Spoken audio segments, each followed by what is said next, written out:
Hey everyone, welcome back my channel Bindas 24. মই আজি মোৰ চেনেলত এটা কেকৰ ৰেচিপি দিবলৈ ওলাইছো ভাবিছো কেকটো বনাইছো যাতে আপোনালোককো ৰেচিপিটো দিও একদম কেকটো বহুত সফট হ'ব আৰু খাইও বহুত টেস্টি লাগিব একদম সহজতে বনোৱা শিকিব পাৰিব আপোনালোকেও সো ভিডিওটো শেষলৈ চাই থাকিব মই কেনেদৰে কেকটো বনাও এতিয়া মই যোগাৰখিনি থৈ দিছো আপোনালোকে দেখিয়ে আছে এনেদৰে একে সমানৰ দুটা বাটি লৈছো আৰু এই বাটি দুটাত এটাত লৈছো চেনি এটাত লৈছো ময়দা একদম সমান ল'ব লাগিব তাৰ পিছত কণী তিনিটা থৈ দিছো বাৰু পিছত এটা লাগিলে লৈ লম কিন্তু এইটো বাটিতে জুখিব লাগিব আৰু এইখিনি আমি ইয়াত মিক্সিত পেষ্ট কৰিম আৰু মিক্সিত কেনেদৰে পেষ্ট কৰিম এইটো সিস্টেম আপোনালোকক দেখাই আছো সবখিনি একেলগে লব নালাগে একবিট ইয়াত পেষ্ট কৰি যাব লাগিব প্ৰথমতে আমি লম চেনিখিনি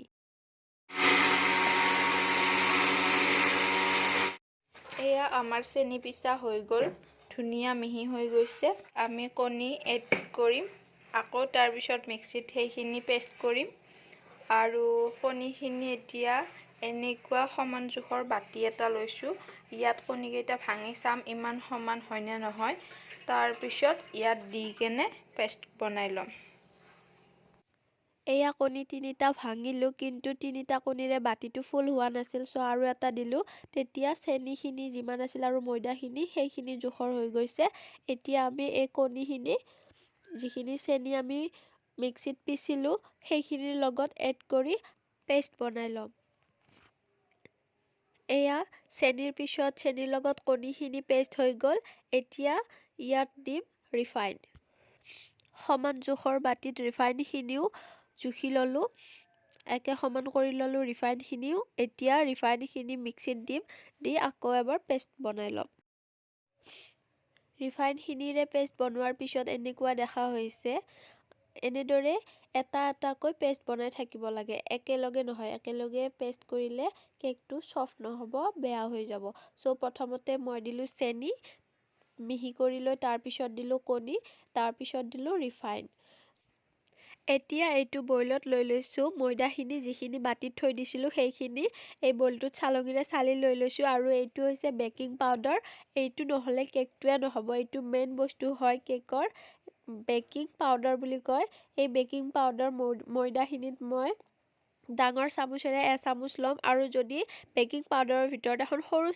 চামুচ থাকে সেই সৰু চামুচখন হলে 2 চামুচ লব মই এতিয়া ডাঙৰ চামুচেৰে লৈছো সো এচামুচ লৈছো বেকিং পাউডাৰখিনি ময়দাৰ লগত এনেদৰে মিক্স কৰি ললো এতিয়া ইয়াত আমি মিক্সিত যিখিনি পেষ্ট বনালো সেইখিনি এড কৰি দিম এইখিনি এতিয়া আমি হাতেৰে ধুনিয়াকে পেষ্ট বনাই লম এনেদৰে লাৰি থাকিলে ধুনিয়া এটা পেষ্ট হৈ যাব ইয়াত আৰু বেলেগ একোৱে মিক্স কৰিব নালাগে এয়া ধুনিয়াকে মিহি পেষ্ট এটা হৈ গ'ল মোৰ লাৰি থাকোতে এতিয়া এয়া কেক বনোৱা বলটো মই আনি লৈছো আৰু এনেকুৱা কেক বনোৱা বল নাথাকিলেও ঘৰত কিছুমান সিলভাৰ টিফিন থাকে তেনেকুৱাত বনালেও কেক হৈ যায় এতিয়া সেই পেষ্টখিনি দিয়াৰ আগত চাৰিও সাইডে ৰিফাইন সানি ল'ব লাগিব এই বলটোৰ তাৰ পিছতহে পেষ্টটো ইয়াত দিম এয়া মই ৰিফাইন চাৰিও সাইডে সানি ললো এতিয়া ইয়াত আমি যিখিনি কেকৰ কাৰণে পেষ্ট বনাইছো সেইখিনি ঢালি দিম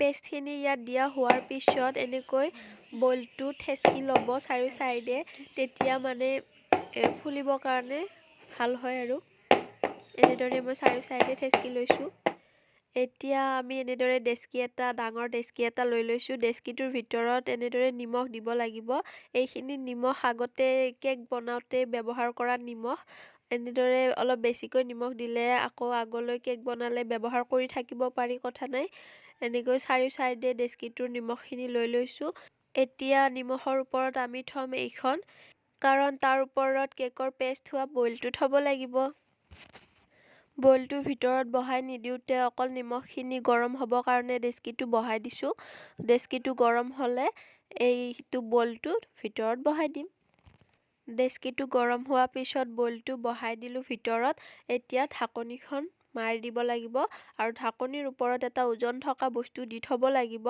চাই থাককচোন মই কেনেদৰে কি কৰো আৰু গেছটো পুৰা ল' ফ্লেমত বহাই দিব কাৰণ কেকটো নহ'লে জ্বলি যাব। একদম ল' ফ্লেমত কেকটো বহাই দিব। এয়া ঢাকনিৰ ওপৰত ওজন থকা বস্তু দিব লাগে। মই বেলেগ একো পোৱা নাই কাৰণে এইখনকে দিছোঁ। আপোনালোকে বেলেগো দিব পাৰে। কেকটো আধা ঘণ্টাৰ মূৰত এবাৰ চাব হৈছে নে নাই। মই চাইছিলোঁ ফুলিহে আহি আছে, মোৰটো হোৱা নাই। চ' আকৌ বহাই দিছোঁ। এনেদৰে মাজে মাজে চাই থাকিলে হ'ল।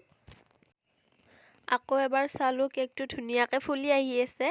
এতিয়া এনেদৰে যদি ফুলি আহি থাকে, কেকটো হৈছে নে নাই চাবৰ কাৰণে এনেদৰে চামুচৰ নালেৰেও চাব পাৰে আৰু কিবা শলাৰেও চাব পাৰে। মোৰ কেকটো হোৱা নাই, চ' আকৌ বন্ধ কৰি আকৌ থৈ দিলোঁ। আকৌ এবাৰ খুলি চালোঁ, চামুচখন ভিতৰত সোমাই দিওঁতে চামুচখনত একো লাগি অহা নাই, তাৰমানে কেকটো আমাৰ হৈ গৈছে। এনেদৰে 45 মিনিটমানৰ ভিতৰত মোৰ কেকটো ৰেডি হৈ গ'ল। আপোনালোকেও বহাই দিয়াৰ পিছত এবাৰ 20 মিনিটৰ পিছত, 20 মিনিটৰ পিছত চোৱাৰ পিছত আকৌ 15 মিনিটৰ পিছত এনেকৈ চাই থাকিব, নহ'লে হয়তো কেকটো জ্বলি যাব পাৰে বেছি টাইম বহাই থ'লে। চ' মোৰ কেকটো হৈ গ'ল ৰেডি। গৰম গৰম আছে, সেইকাৰণে এখন ধৰি কিনে এনেকৈ উঠাই দিছোঁ। এনেদৰে বনালে কেকটো বহুত ধুনীয়া ছফ্ট হয় আৰু খায়ো বহুত টেষ্টি লাগে। চ' মই বনালোঁ, মোৰ কেকটো ধুনীয়া ছফ্ট হৈছে। একদম সহজ ৰেচিপি এইটো। আপোনালোকৰ চাই কেনে লাগিল কমেণ্টত জনাব। আপোনালোকেও ঘৰত ট্ৰাই কৰিব ধুনীয়াকৈ বনাবলৈ। বহুত ভাল হৈছে মোৰ কেকটো। চ' ভিডিঅ'টো ভাল লাগিলে লাইক, কমেণ্ট, শ্বেয়াৰ আৰু লগতে ছাবস্ক্ৰাইব কৰিবলৈ নাপাহৰিব। প্লিজ ছাবস্ক্ৰাইব কৰি দিব চেনেলটো।